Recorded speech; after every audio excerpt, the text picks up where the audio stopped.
If you have an office and you've got that one client that every time they call in, everyone cringes like, oh, I have to talk to that person. Ugh. If you get that sick to your stomach feeling every time you get an email from that one client, it's not good business for you.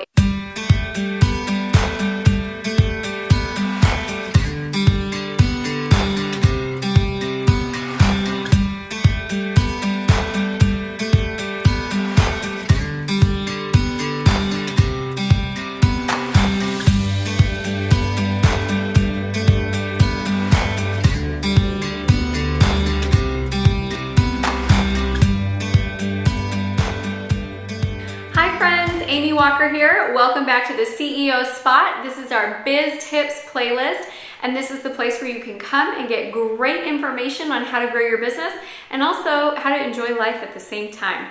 So today we are talking about bad business.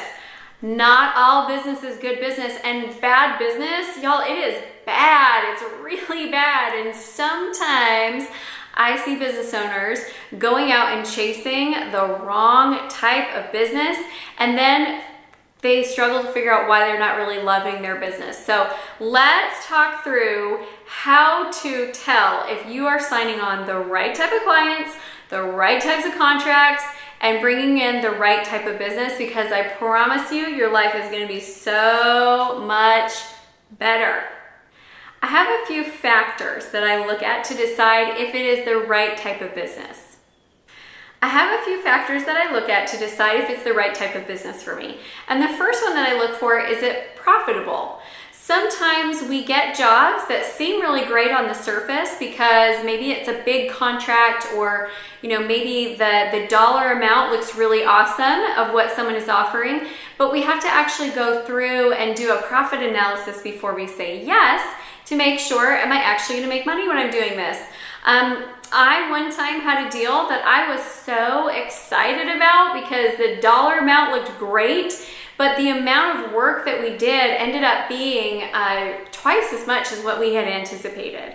And so when it was all said and done, because we had miscalculated in our bid and we miscalculated in the scope of work, it wasn't really all that profitable. So I didn't know, because I made some mistakes going into it, but what I learned from that is whatever you think it's going to take, always add some extra on so you have a little bit of a buffer room, because when you're working on a big contract and a big project, there are always unexpected things that come up. It's like every episode of Fixer Upper, right? There's always that call that one of them gets to make that says, we just discovered that you have bees living in your wall and it's gonna cost an extra $2,000, right? There's always that moment, and it happens in your consulting work as well. So build in anything that's unexpected. When I pay for my children to get braces, guess what? They've built in all of the times that their wires are gonna break, all the time that they're gonna lose a bracket, all the stuff that's gonna go wrong, they built that into the price. If everything goes perfectly, they ended up more profitable. And if everything goes wrong, they still made money. We need to run our business the same way so that we can make sure we're always profitable. So that's number one. If it is good business, it's gotta be profitable business. Number two, though, is it enjoyable? Do you enjoy the work? Not just the person. Do you enjoy the work? What they're contracting to you to do, is it something that you like? I had fairly recently, somebody asked me to come in and write their sales playbook and come up with all of the procedures and policies. And it was a company that I liked. The owner was very engaging. They had a lot of really good things going on, but when I thought about it, I thought, I don't even like writing the sales playbook for my company. Every day that I'm working on that sales playbook, I am going to dislike the work of it. It's not something that's enjoyable for me to do. So that is therefore not good business for me. It's bad business. And now you all know, love writing sales scripts, love building sales systems, hate writing the manual, the sales playbook, hate it. So don't ask, because my answer is no, right? So we need to know what do we like to do? Is it enjoyable for us? Now the enjoyable ties in a little bit to the next one, which is it in our zone of genius, or at least in our zone of excellence? So I hope that all of you, if you haven't yet, will go and read the book, The Big Leap by Gay Hendricks. It's one of those books that really, I think, is a game changer when you approach business from the standpoint of looking at it saying, I've got a zone of incompetence. I'm not really good at those things. I shouldn't do them at all. I've got a zone of competence where I'm okay, but other people are better. I've got a zone of greatness, and I've got a zone of excellence, and I've got a zone of genius. Genius is where you want to spend the majority of your time. And if you only take on clients in your zone of genius, you're going to be in a great spot. Sometimes business comes along that is still inside of that zone of greatness or that zone of excellence. And it might be in a time where you really need to bring on a new client. And if it's in those top two zones, I'll do it. If it's in the zones below that, I won't. So for example, some things that I am great with, we'll go with the sales example because I just gave it. I'm great at writing sales scripts. I'm great at building out the sales processes. I'm great at helping you with hiring your sales team. My zone of genius though, those would be things that I feel like I'm great at. But my zone of genius is really in helping the organization to take hold of their sales system. Now, the areas that are in my zone of competence, software. Zone of competence, not zone of greatness, not zone of genius. So I shouldn't probably be the one that's selecting your software for your company. I've learned that the hard way, but I have learned. So my zone of genius is in helping your organization to be able to take hold of the sales strategy and the sales system. My zone of greatness is I can do really well at all those little pieces, but once we get to like software and implementation, it's going to need to be someone on your team or someone on my team. If I know this about myself going into it, I can structure contracts in a way that it's bringing me good business. Because if my team has to do all of the implementation from start to finish, we're going to get outside of my zone of genius and my zone of greatness. Now, the other way that you can make it good business for you is what I've done in the past. I have someone on my team who's great in the areas that I'm not, so it allows us to take a project further. You can look at that and decide if you want to go that way, but you don't have to. It is okay to just say, this is my zone of genius, this is my zone of greatness, I'm sticking with these kinds of contracts. My next indicator that I look at is, do I really like the client? If you're going to be working with somebody, make it sure that it's somebody that you enjoy.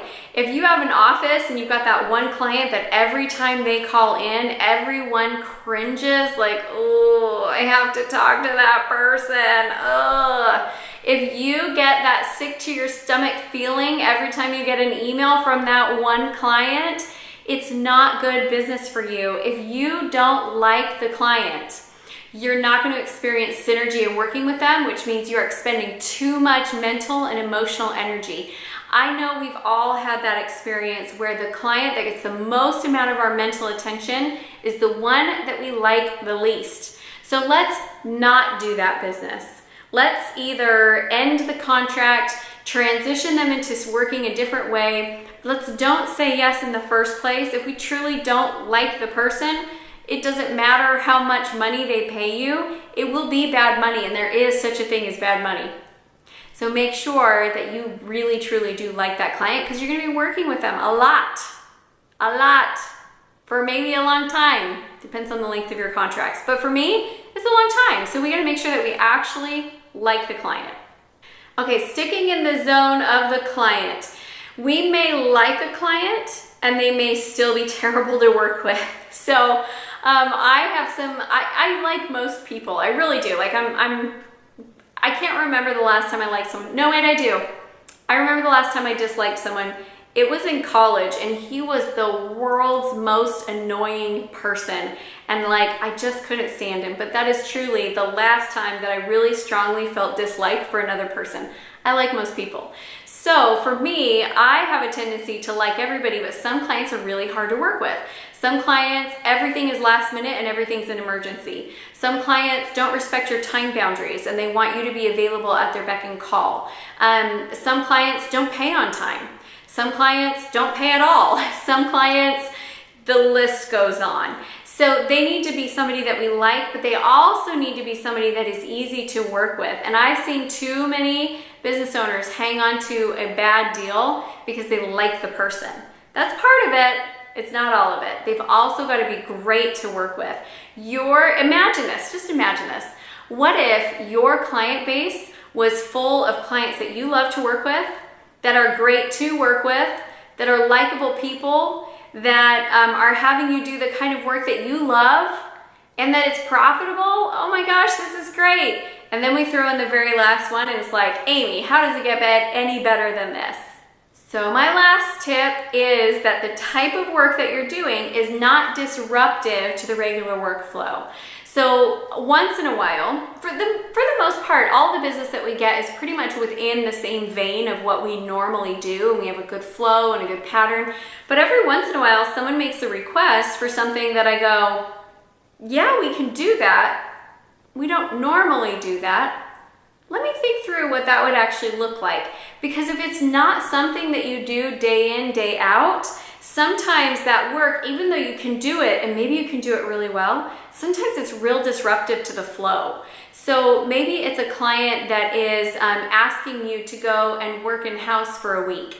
And you look at it saying, yeah, I could do that. I'm good at that.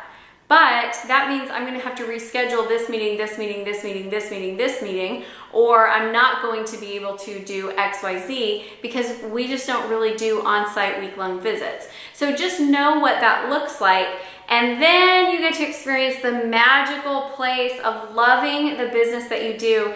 And there is really, truly good business and bad business. So let's get rid of the bad business and let's sink our teeth into the really great business for us that we love, love, love to fulfill. All right, I'm Amy Walker. Thank you for watching the CEO Spot. Make sure that you subscribe and share this video out with your friends. We'd love for you to join us on the CEO Spot. It's our private Facebook community where you can come and engage in conversation with other like-minded business owners. Thanks so much, everyone. Have a great day.